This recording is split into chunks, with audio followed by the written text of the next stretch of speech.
Students, आज के इस वीडियो लेक्चर में हम लोग सॉल्व करेंगे सम एप्लीकेशंस ऑफ ट्रिग्नोमेट्री की एक्सरसाइज 9.1 से क्वेश्चन नंबर 11। इस क्वेश्चन में हम लोगों को दिया है a TV tower stands vertically on a bank of a canal from a point on the other bank directly opposite the tower. The angle of elevation of the top of the tower is 60 degree. तो question में बोला गया है कि एक TV tower है जिसको कि फिगर में हम लोगों ने ए बी से रिप्रेजेंट किया है। साथ ही एक कैनाल है, तो कैनाल को हम लोगों ने बी सी से रिप्रेजेंट किया है। अब इस कैनाल के एक साइड में यानी कि एक किनारे पर टीवी टावर वर्टिकली खड़ा है और इसी कैनाल के दूसरे किनारे पर एक पॉइंट है सी, और इस पॉइंट सी से इस टीवी टावर के टॉप का जो एंगल ऑफ एलिवेशन होता है वो 60 डिग्री है।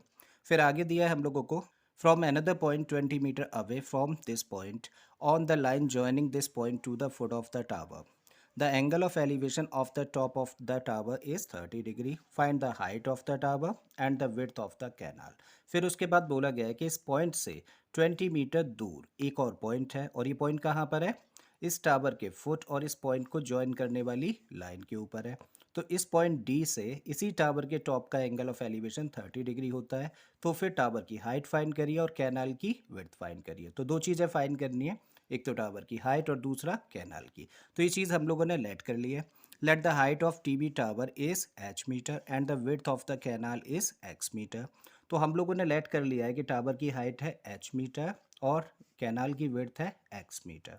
करेक्ट। जब भी कभी इस तरह के क्वेश्चंस हों जहाँ पे हम लोग दो राइट ट्राइंगल्स बनते हुए देख पाएँ, तो सबसे पहला काम क्या करते हैं हम लोग आइडेंटिफाई करते हैं कॉमन साइड। तो यहाँ पे हम लोग देखो दो राइट ट्राइंगल्स देख पा रहे हैं, एक तो कौन सा ए बी सी और दूसरा ए बी डी। अब इन दोनों ही ट्राइंगल्स में कौन सी साइड कॉमन है? ए बी साइड कॉमन है। तो जब ऐसा होता है तो हम लोग क्या करते हैं? यूजुअली छोटे वाले ट्राइंगल का यूज़ करते हैं, और इस ट्राइंगल का यूज़ करके हम लोग कॉमन साइड की वैल्यू निकालते हैं, और उस वैल्यू को हम लोग दूसरे ट्राइंगल यानी कि बड़े ट्राइंगल में यूज़ करते हैं। ठीक है, तो चलिए स्टार्ट कर रहे हैं यहाँ से। छोटा ट्राइंगल कौन सा? In triangle A B C. अब देखो इस ट्राइंगल की बात कर रहे हैं और इसमें ये एंगल है, ठीक है, जिसके कॉन्टेक्स्ट में हम लोग बात कर रहे हैं। जब ये एंगल है तो इसके सामने वाली साइड ये क्या है? परपेंडिकुलर, और ये वाली साइड क्या है? बेस। तो कौन सा ट्रिग्नोमेट्रिक रेशियो? 10 लगा सकते हैं, लगा देते हैं।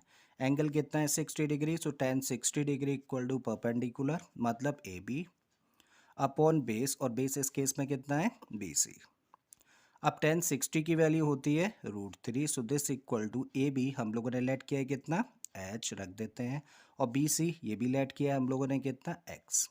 इसको ट्रांसपोज कर दीजिए तो ये बन गया √3x इक्वल टू एच, या फिर कह सकते हैं h equal to √3x। Important point है, इक्वेशन नंबर 1 कंसीडर कर लिया। अब आ जाते हैं दूसरे राइट ट्राइंगल में। So in right triangle A B D, यहाँ भी 10 लगा देते हैं। सो यहाँ पे एंगल कितना है? 10 30। ठीक है, सो 10 30 इक्वल टू परपेंडिकुलर। अब परपेंडिकुलर यहाँ भी क्या है? A B upon base. Base क्या है? B D.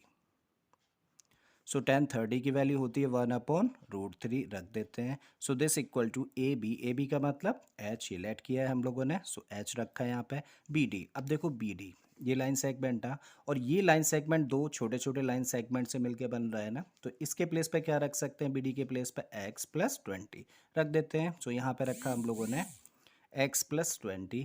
अब इसको क्रॉस मल्टीप्लाई कर दीजिए, तो एच का मल्टीप्लाई √3 में करेंगे तो ये हो जाएगा √3 h and this equal to x plus 20।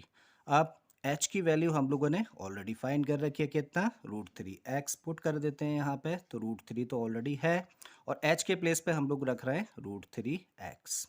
So this equal to x plus 20। अब x को ट्रांसपोज, पहले तो चलिए इसको simplify.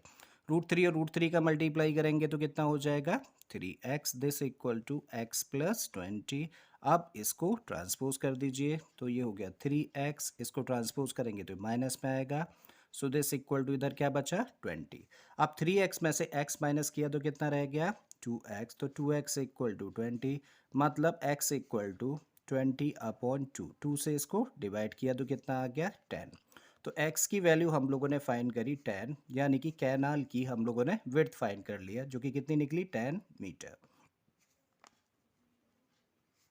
Now putting the value, अब हम लोग क्या कर रहे हैं? x की वैल्यू हम लोग इक्वेशन नंबर 1 में पुट कर रहे हैं, तो यहाँ पे पुट कर देंगे तो हमें क्या मिल जाएगा, h की वैल्यू मिल जाएगी, रख देते हैं। सो h इक्वल टू कितना हो गया, √3 है, रखा हम लोगों ने, और x के प्लेस पे हम लोगों ने रख दिया 10। ठीक है, सो जस्ट मल्टीप्लाई किया तो ये बन गया 10√3 मीटर। तो ये है टावर की हाइट। ठीक है,